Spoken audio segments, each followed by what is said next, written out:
In an extraordinary and unprecedented legal development that has sent shockwaves through the United Kingdom and across the world, former Prince Andrew, now known as Andrew Mountbatten Windsor, was arrested earlier this week on suspicion of misconduct in public office. The arrest marks the first time in nearly 4 centuries that a senior member of the British royal family has been taken into police custody, a moment that has reshaped public perception of royalty, law enforcement, and accountability. In the wake of this historic arrest, British journalist Emily Maitlis, widely known for her 2019 interview with the former prince, has publicly stated that she is absolutely stunned by the turn of events, emphasizing the rarity and gravity of the situation. The arrest, a constitutional and legal shock. On February 19, 2026, law enforcement officers executed an arrest warrant for Andrew Mountbatten Windsor at his Sandringham estate in eastern England. He was taken into custody by Thames Valley Police on suspicion of misconduct in public office, a serious allegation that hinges on claims he may have shared confidential government information with the late convicted sex offender Jeffrey Epstein during the years he served as the United Kingdom's trade envoy. This action has thrust the royal family into uncharted legal territory. Mountbatten Windsor was detained for several hours, questioned, and subsequently released under investigation pending further inquiries. While no formal charges have yet been filed, the investigation is ongoing and continues to draw scrutiny from national and international law enforcement bodies. The arrest itself has been described as a historic and unprecedented moment, given that the last time a royal was arrested was during the English Civil War in 1647, an event that ultimately led to regicide and the brief abolition of the monarchy. The context for this legal action lies in the troves of documents recently made public from the U.S. Department of Justice's release of what are popularly known as the Epstein files. These millions of pages of correspondence, emails, and legal material have illuminated the expansive network of relationships tied to Epstein, and have reportedly included exchanges suggesting that Mountbatten Windsor may have passed on sensitive government information in the period around 2010. The precise details and evidentiary weight of these allegations remain subject to investigation, but the release of these documents triggered renewed police interest and formal action.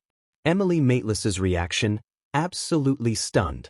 Emily Maitlis, a prominent British journalist who now co-hosts a widely followed news podcast, responded publicly to the news of the arrest. Maitlis is best known for the 2019 interview she conducted with then Prince Andrew on the BBC programme Newsnight, a sit-down that was widely seen at the time as a defining moment in his public unravelling. In her remarks, Maitlis described her reaction to the arrest as one of astonishment, emphasizing how rare and surprising it is to see such legal action taken against a member of the royal family.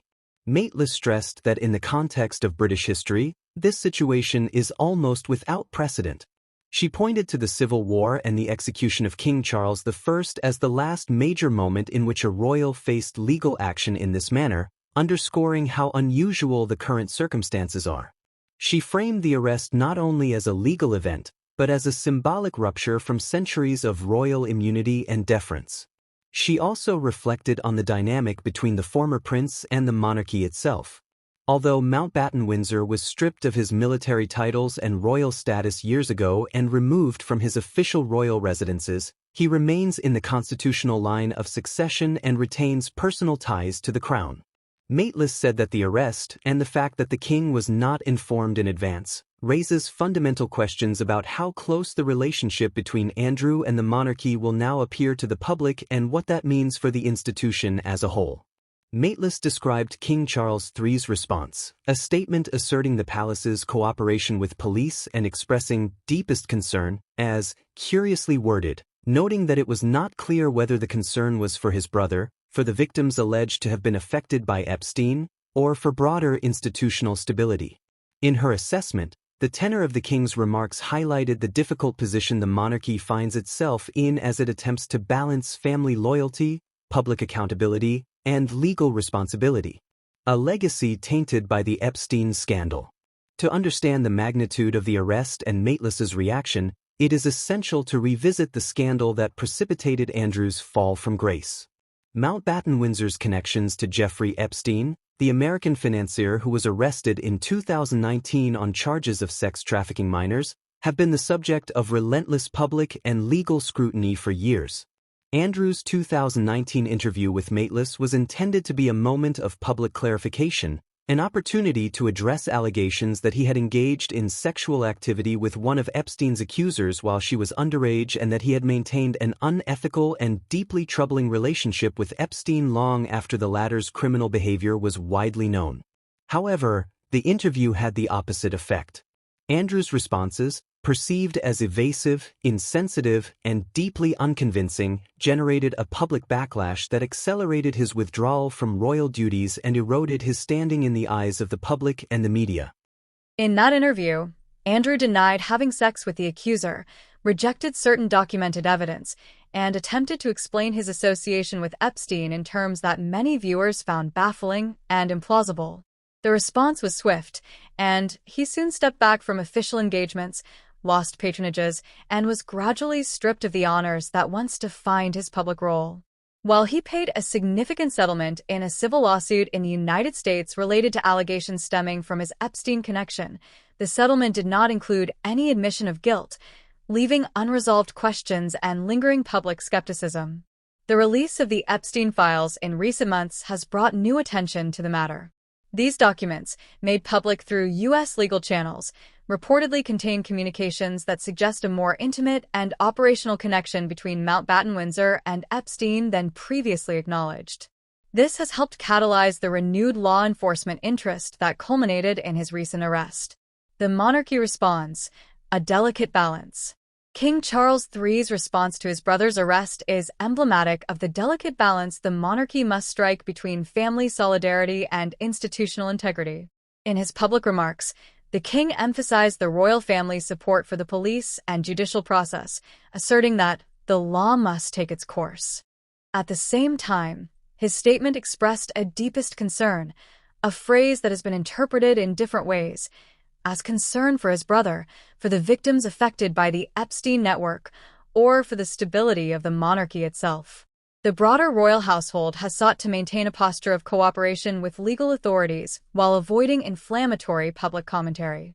This approach reflects the institution's awareness that it is under intense national and global scrutiny and that how it manages this crisis will influence public trust in the monarchy and its relevance in a modern constitutional context. Political and public reactions, a nation watching. Across the political spectrum, reactions to the arrest have underscored fundamental democratic principles. Political leaders have seized on the moment to emphasize that no individual, regardless of birthright, should stand above the law. Statements from government officials have reiterated that robust judicial processes and accountability are cornerstones of British society. Some advocates and legal commentators have viewed the arrest as a potential turning point in how wealth, influence, and power intersect with legal responsibility. Public opinion has been sharply divided. For many, the arrest is a long overdue moment of accountability, a signal that even those closest to the throne are not immune from investigation when allegations of serious misconduct arise. For others, particularly staunch royal supporters, the situation is seen as a tragic culmination of a personal crisis that has overshadowed Andrew's entire adult life and service to his country. Victims of Epstein and their advocates have also responded to the news with a sense of validation. For those who have spent years calling for transparency and justice, the arrest represents a measurable step toward recognizing that powerful individuals must face scrutiny for their actions. This sense of vindication has been echoed by families and survivors who view the push for accountability as part of a broader campaign to reform how sexual abuse and trafficking cases are pursued worldwide. International commentary and wider implications. The ripples of this arrest have not been confined to the United Kingdom. International observers, legal scholars, and human rights advocates have weighed in on the implications for global norms regarding power and accountability. Some have framed the event as a symbolic victory for the rule of law, a demonstration that even centuries of tradition and entrenched privilege cannot shield individuals from potential legal consequence when credible allegations arise. Elsewhere, commentators have drawn parallels between this moment and wider debates about how institutions, particularly those tied to wealth, influence, or entrenched authority are held accountable in democratic societies. The arrest has reignited discussions about the scope of prosecutorial reach, the role of historical documentation in modern legal actions, and the complex interplay of diplomatic, legal, and ethical considerations when allegations implicate figures of national prominence. Looking ahead, legal process and constitutional questions. At this stage, Mountbatten-Windsor's legal situation remains under investigation. The fact that he was released under investigation does not preclude further action, and law enforcement agencies continue to examine the evidence. Whether formal charges will be brought, what those charges might entail, and how a court of law would assess the allegations are questions that remain open. The constitutional implications of this episode are equally compelling. The British monarchy, long a symbol of continuity and tradition, is confronting a moment that challenges centuries of precedent regarding privilege and legal exposure. How the institution navigates this crisis will influence public confidence in the monarchy, perceptions of fairness within the legal system, and the broader narrative about how modern democracies reconcile history, power, and justice. Conclusion: a historic moment of accountability. The arrest of Andrew Mountbatten-Windsor marks a singular moment in contemporary British history, one that has challenged assumptions about royal immunity, reshaped narratives about power and accountability, and sparked global conversation about justice for the powerful and the marginalized alike. Emily Maitlis' reaction, one of astonishment and reflection on centuries-old precedents, encapsulates the extraordinary nature of this event.